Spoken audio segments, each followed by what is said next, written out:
पद्मनाभं सुरेशं विश्वाधारं गगनसदृशं मेघवर्णं शुभांगं लक्ष्मीकान्तं कमलनयनं योगिविद्यागम्यं वन्दे विष्णुं भवभयहरं सर्वलोकैकनाथम्।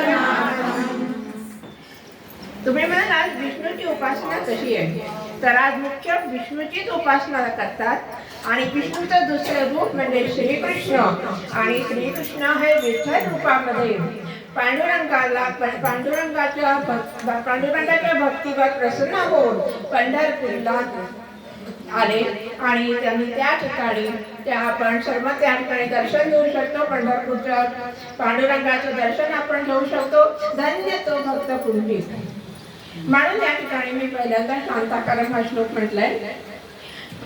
परब्रह्मरूपी पांडुरंगाला मी नमस्कार करते। आषाढी एकादशी हा वारकरी संप्रदायाचा सर्वात मोठा उत्सव। आषाढी एकादशीच्या दिवशी लाखोंच्या संख्येने वारकरी भक्त पंढरपूरमध्ये विठ्ठलाच्या दर्शनासाठी दाखल होतात। आषाढ महिन्यामध्ये शुक्ल पक्षामध्ये येणाऱ्या या एकादशीला देवशयनी एकादशी म्हणतात, कारण या दिवशी देव म्हणजे भगवान विष्णू हे क्षीरसागरामध्ये शेषनागावर 4 महिने म्हणजे कार्तिकी एकादशी पर्यंत योग निद्रा घेतात।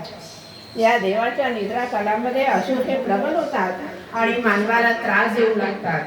म्हणून या असुरांपासून रक्षण करण्यासाठी आपण त्या असुरी शक्तींपासून स्वतःचे रक्षण करण्याकरता प्रत्येकाने काहीतरी साधना करणे आवश्यक असते।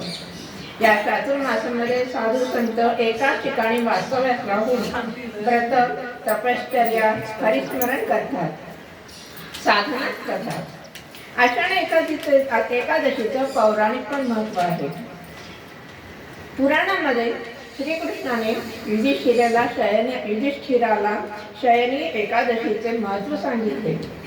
सृष्टी निर्माता देव म्हणजे ब्रह्मदेव त्यांनी आपला पुत्र नारद याला पण या देवशयनी एकादशीचं महत्व सांगितलं। आषाढी एकादशीला उपवास आणि उपासना केल्यामुळे मोक्ष प्राप्ती होते अशी धारणा आहे। मृदुमान्य नावाच्या दैत्याच्या त्रासाला कंटाळून सर्व देव एका गुहेमध्ये लपले होते। त्यावेळी आषाढी एकादशीला सर्व देवांना उपवास घडला आणि पर्जन्य स्नान झाले। त्यामुळे देवांच्या श्वासापासून एक शक्ती निर्माण झाली आणि ती शक्ती देवता म्हणजे एकादशी। त्या एकादशीने दैत्यांचा नाश केला। आणि दुसरी कथा ही वारकरी संप्रदायाशी संबंधित आहे। संत पुंडलिक त्यांनी आई वडिलांच्या केलेल्या निस्सीम सेवेमुळे प्रसन्न होऊन साक्षात भगवान श्रीकृष्ण परब्रह्म विठ्ठलाच्या रूपामध्ये भेटीला आले। त्यावेळी पुंडलिकाने आई वडिलांची सेवा पूर्ण करण्यासाठी त्यामध्ये खंड पडू नये म्हणून एका विटेवर भगवंताला उभे राहायला सांगितले। तेव्हापासून श्रीकृष्ण विठ्ठलाच्या रूपामध्ये त्या विटेवर पंढरपूरला आजही उभा आहे। आणि धन्य आहे तो भक्त पुंडलिक की ज्याच्यामुळे आजही आपल्याला परब्रह्म विठ्ठलाचे दर्शन हे सहज शक्य आहे। आजच्या युगामध्ये हरिस्मरण हाच एक मुख्य धर्म आहे। विठ्ठलाचे प्रेमस्वरूप नाम विठोबाचे नाम सुलभ सोपारे तारी एक सरे भवसिंधू। नामामध्ये भक्ती आहे आणि त्यानेच मुक्ती मिळते। आपण आता दिंडी पाहिली। दिंडी म्हणजे काय, तर भक्तांचा समूह, वारकऱ्यांचा समूह आहे आणि जे गळ्यामध्ये तुळशीची माळ, कपाळावर गंध, टिळा, बुक्का आणि मुखाने विष्णुनामाचा गजर करणारे हे वारकरी खांद्यावर पताका किंवा ध्वज, हातामध्ये टाळ, डोक्यावर तुळस घेऊन चालतात।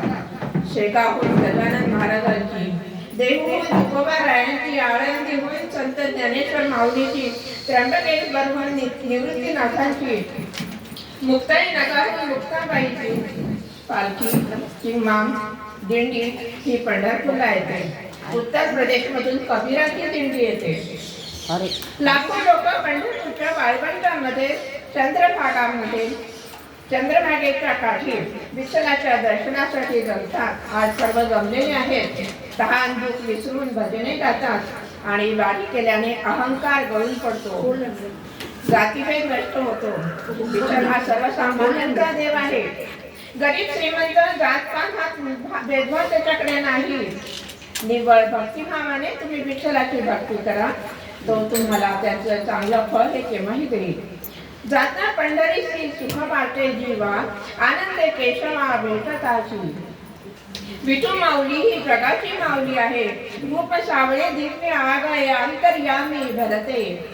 आपण ही सर्वजण आज या ठिकाणी जमलेलो आहोत. आपण सर्वजण मिळून विठ्ठलाची आराधना करूया, भजने म्हणूया आणि आजचा दिवस आनंदामध्ये आणि उपासनेमध्ये घालवूया आणि प्रार्थना करूया की सदा माझे डोळा जडो तुझी मूर्ती, हे विठ्ठला जडो तुझी मूर्ती सदा माझे डोळा. धन्यवाद.